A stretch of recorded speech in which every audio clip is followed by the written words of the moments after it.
বন্ধুরা কি রান্না করবো দেখো, ইলিশ মাছ দিয়ে বেগুন দিয়ে টমেটো দিয়ে তেল ঝাল করে দেখাচ্ছি। মাছটা ধুয়ে নিয়ে চলে এসেছি, এবার নুন হলুদ মাখিয়ে নেবো।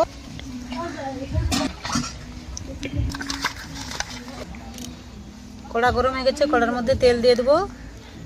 তেল দিয়ে দিচ্ছি, এবার একে একে করে মাছগুলো ভেজে নেবো। লাল লাল করে ভেজে নিয়েছি, তুলে নেবো। এই ইলিশ মাছের তেলে আমি বেগুনটা একটু হালকা ভেজে নেব।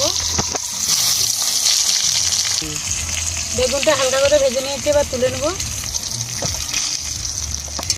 ফোড়ন করব, লঙ্কা বাটা দিয়ে দেবো, লবণ দিয়ে দেবো, জল দিয়ে দেবো,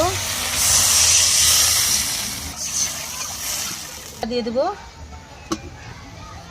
ঝোলটা ফুটে গেছে, আমি এবার ভেজে রাখা বেগুনটা দিয়ে দেবো, আর একটু ফুটিয়ে নেব। টমেটো কাটা উপর দিয়ে দেবো,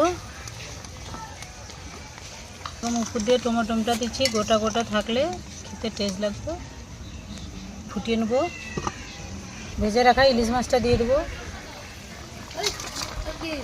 ফুটিয়ে নেব। তেল ঝালটা হয়েছে নাকি দেখে নেব। উপর দিয়ে একটু জিরা ধনের গুঁড়ো দিয়ে দেবো,